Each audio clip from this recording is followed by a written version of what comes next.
Welkom bij Scheldermondig. Mijn naam is Jan Rubbens, presentator en we nodigen mensen uit met passie.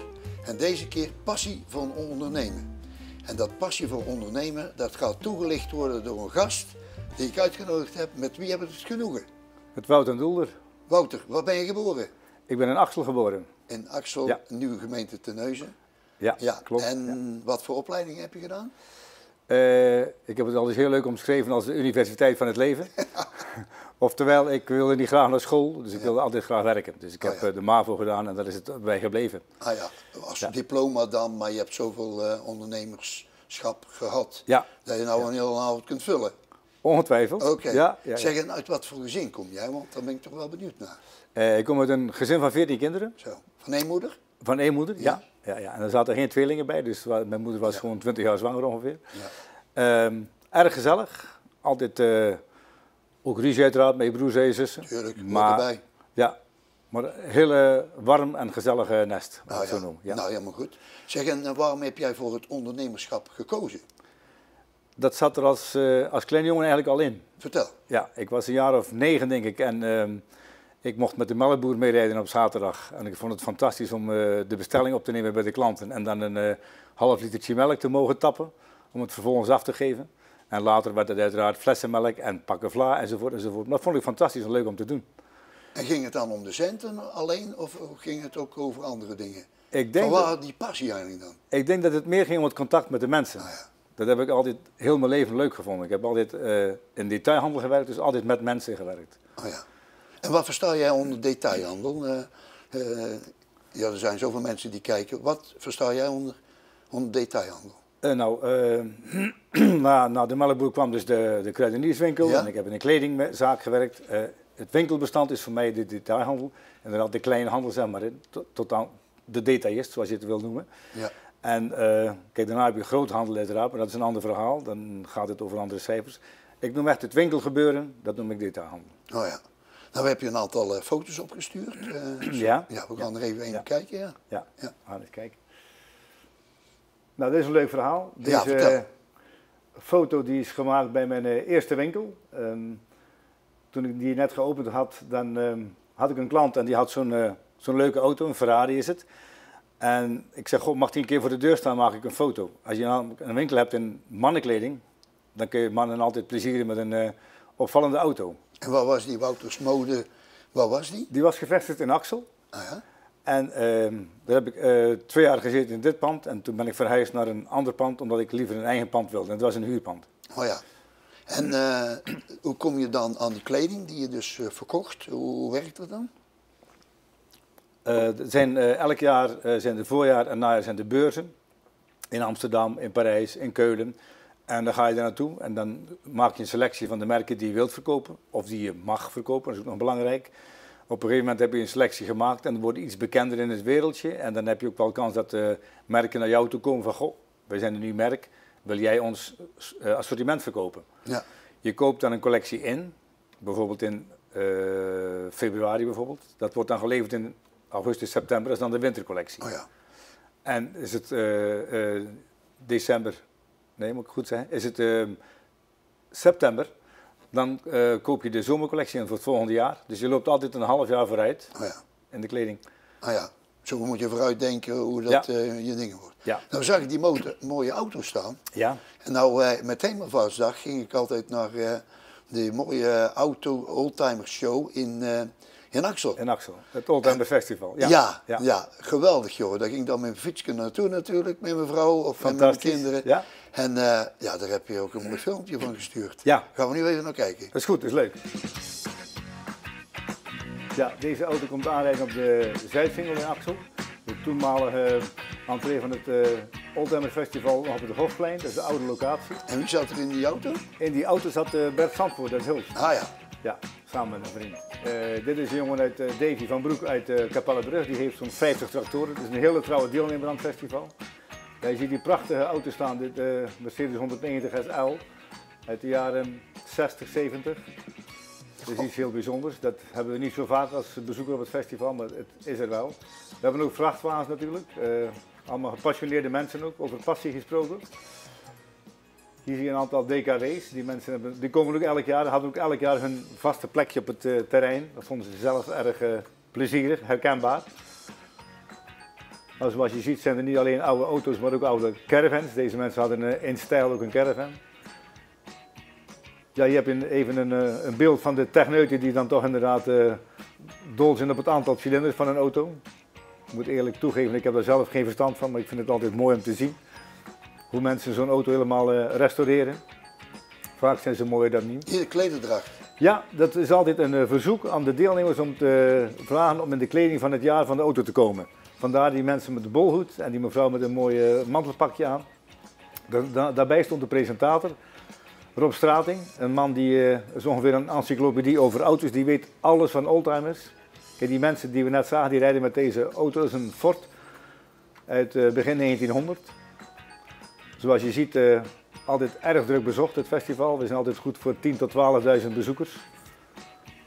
Naast het Oldtimer Festival organiseren we dan ook nog een kramenmarkt, zodat de mensen een beetje vertier hebben. Het is al 34 jaar op rij een topdag voor alle ondernemers in Axel, dus daar zijn we best wel trots op. Het is een vaste deelnemer aan het festival, Clown Kees. Zegt elk jaar dat hij niet meer komt, maar die vindt het zo leuk, die komt elk jaar toch weer terug. Ja.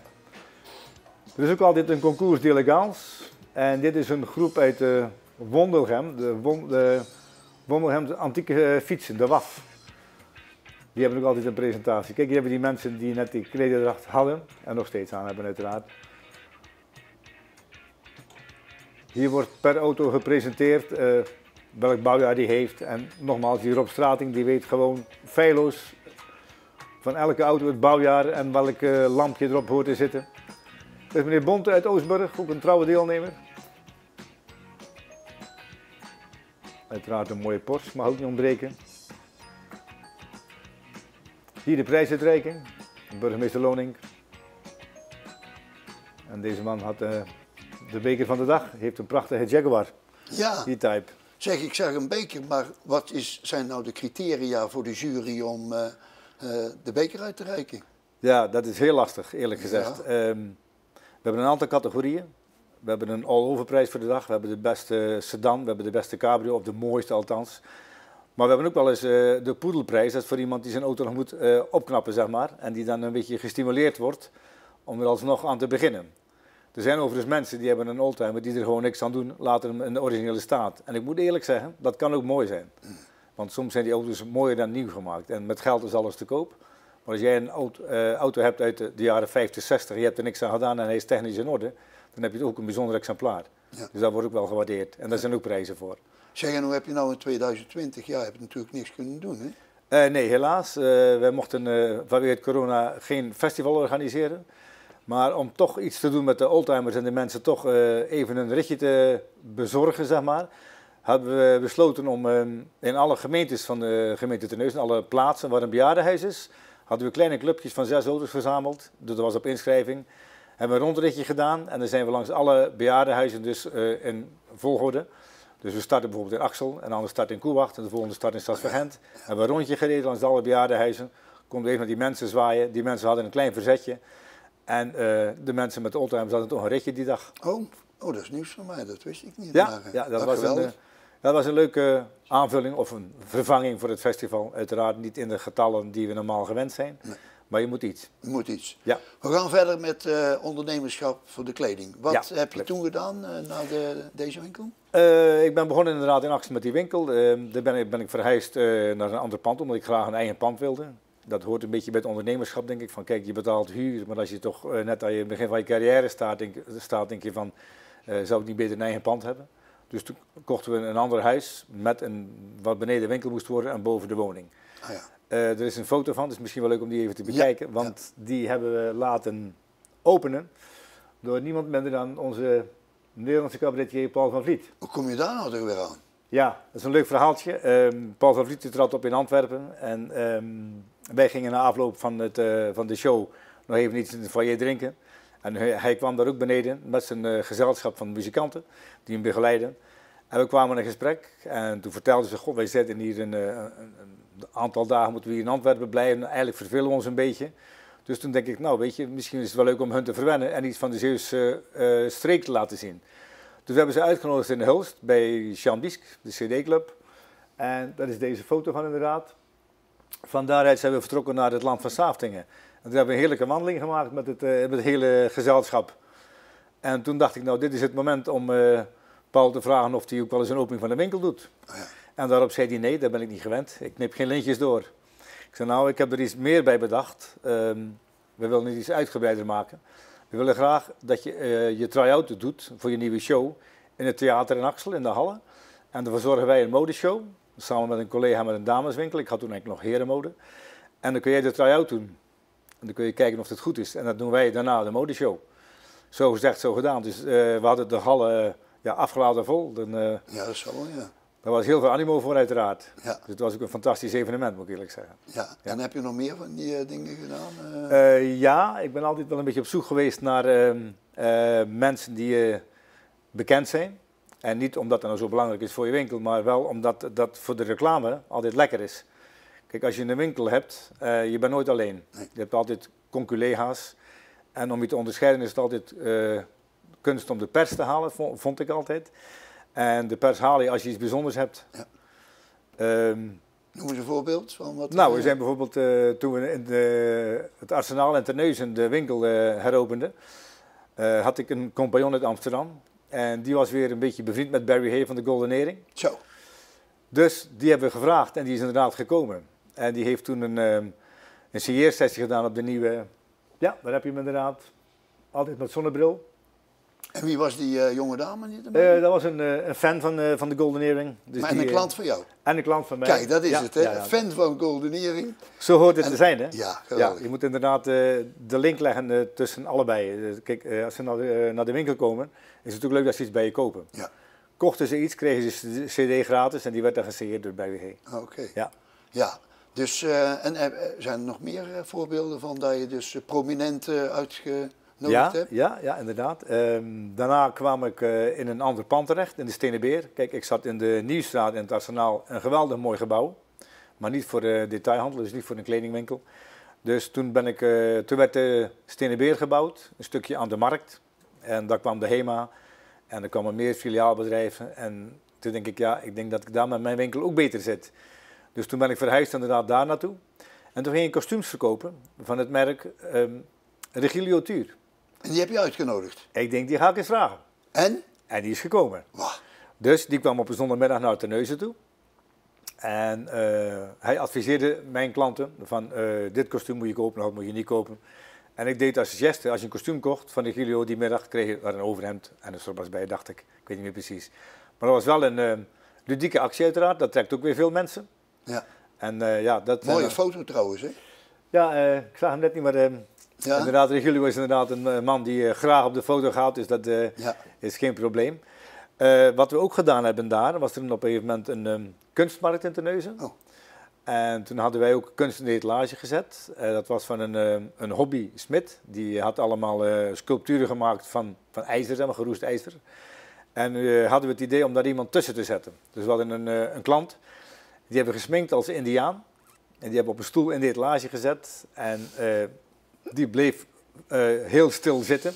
Totdat er een aantal mensen voor het raam stonden die zeiden, is hij nou echt? Ja. En dan bewoog hij een keer. En dan, dat is gek, ja. Dus dat was erg leuk inderdaad. Maar dat zijn dingen die opvallen en dan kom je in de kijker. Ja. Kijk, en dat hoeft niet altijd per se een beroemdheid te zijn. Dat kan ook gewoon een plaatselijk iemand zijn die klant bij is toevallig of niet.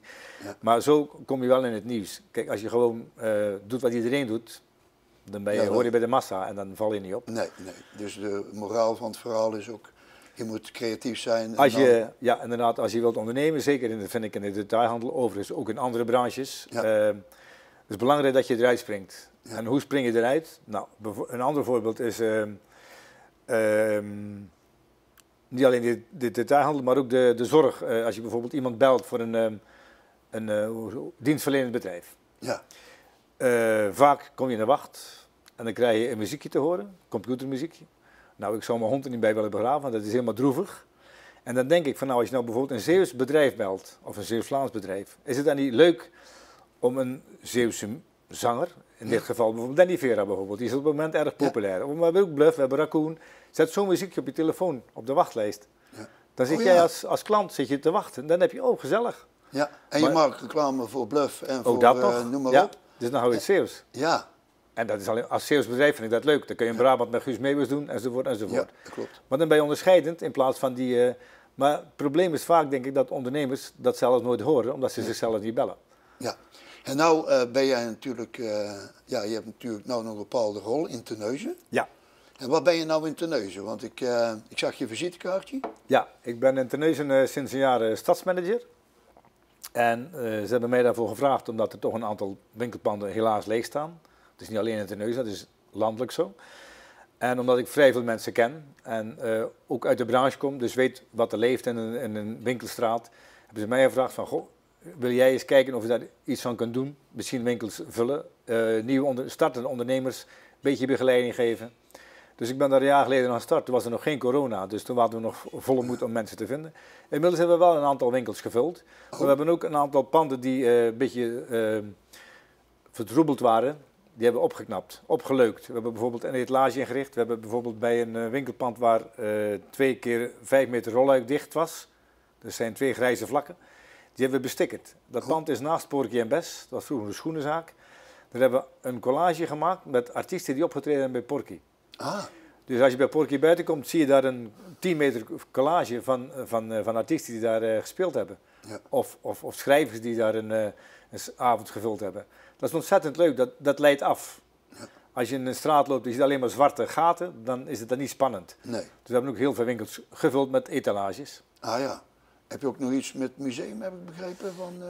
Jawel, we hebben het schoolmuseum hebben we ook een ruimte gegeven. Het schoolmuseum zit natuurlijk vlak aangesloten, zit in de Nieuwstraat. Ja. Dus daar, die hebben dan in de etalage in de Noordstraat hebben ze een winkel. Die hebben ze ingevuld en die verwijzen dan naar hun museum. Ja. En van het een komt het ander, zeg ik altijd. Dus wat is er nu gebeurd? Ik ken de voorzitter van het Industrieel Museum, dat is dezelfde Bert Zandvoort. Waar we oh ja, die reed toen in die mooie auto. Die in die mooie auto reed inderdaad. En ik zei, Bert, wil jij misschien met het Industrieel Museum ook een etalage vullen? Oh ja. Dus daar zijn we nu mee bezig om weer een aantal winkelpand daarmee aan te kleden. Ja. Dus voor hun een visitekaartje. Ja. In de straat waar toch regelmatig nog redelijk wat mensen lopen. Ja. En hun kunnen ook weer en dat is jouw connectie met Terneuzen. Zijn er nog meer dingen uit Terneuzen of moeten we het eerst ook nog over Hulst en Sluis hebben? Je mag het ook over Hulst hebben inderdaad. Daar heb ik nog een tijdje gewerkt en gewoond. Waar? Ik heb in het zwembad gewerkt. Dat was in een periode voor mijn ondernemerschap. Waar nu Rijnaardland is? Ja, toen dat geopend is, ik ben het jaar al kwijt. Toen heb ik daar een 1,5 jaar het horecagedeelte gedaan. Oh, ken ik jou daar ook van? Dat zou kunnen. Ja, misschien kwam je altijd verder bij ons. Ja, en een heerlijk zakje friet eten waarschijnlijk, of een kop koffie drinken. Ja. Ja. En hoe lang heb je dat ongeveer gedaan? Daar heb ik ongeveer 1,5 jaar gedaan. Oh, dat is ja. Maar het ondernemersbloed kruipt dan toch waar het niet gaan kan. En de drang was er al heel lang om voor mezelf te starten. Dus ik was toen een jaar of 30. Oh ja. En ik had toen een beetje horeca-ervaring. En ik dacht, nou, ik wou eigenlijk een winkel starten. Want dat was toch mijn passie. Want ik had bij een kledingwinkel gewerkt. Ja. Ik denk, nou weet je, ik ga dan een winkel beginnen. Alleen toen kwam ik erachter hoeveel geld je nodig hebt om een winkel te starten. En dan ga je toch eens kijken bij de bank. Maar die zijn snel van, wat heb je zelf? Nou, daar moest ik helaas niks op, kon ik op antwoorden. Geen geld, niet voldoende. Dan kijk je bij je familie. Maar ik vertelde al, ik kom uit een groot gezin. En we hebben ook een grote familie. En mijn moeder was redelijk verstandig, mag ik eerlijk zeggen. En die zei van, met je familie moet je wandelen en niet handelen. Dus ook geen geld lenen. Nee. Dus dat is het ook niet geworden. En toen denk ik, nou ga ik het anders doen. Gaat dit niet linksom, gaat dit maar rechtsom. Dus toen ben ik een cafeetje gestart. In? Eerst in Sluiskil, een halfjaartje. Oh, ook nog? Ja, daar heb ik een half jaar gezeten. En toen ben ik in Axel Café de Pieper gestart. Oké. En daar heb ik geld verdiend om later een winkel te kunnen starten. Oh, dus via de melkboer en de horeca ben je zo in de kleding geraakt. Ja, interessant zeg. Ja. Ik had al bij een kledingwinkel gewerkt en dat was eigenlijk hetgeen wat ik het leukst vond. Ik denk, dat ga ik later ook doen. Ja.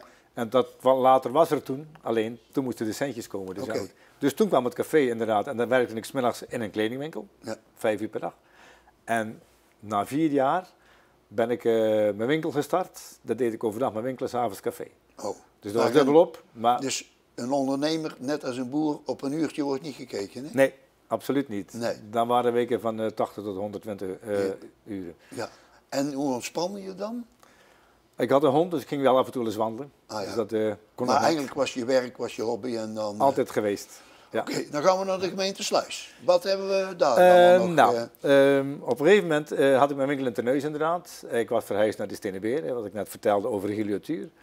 Dat winkelpand, daar ben ik nog een keer veranderd van collectie. Want ik deed al eerst alleen herenkleding. En toen ben ik dames- en herenkleding gaan verkopen. Mijn partner is er toen bijgekomen. We hebben een aantal jaren gedaan. En toen waren we eind de 50, 58 was ik om precies te zijn. En toen zeiden we, als we nou na ons pensioen nog een beetje willen werken, dan moeten we niet meer in de kleding zijn. Want je groeit met je die worden ouder en dan precies.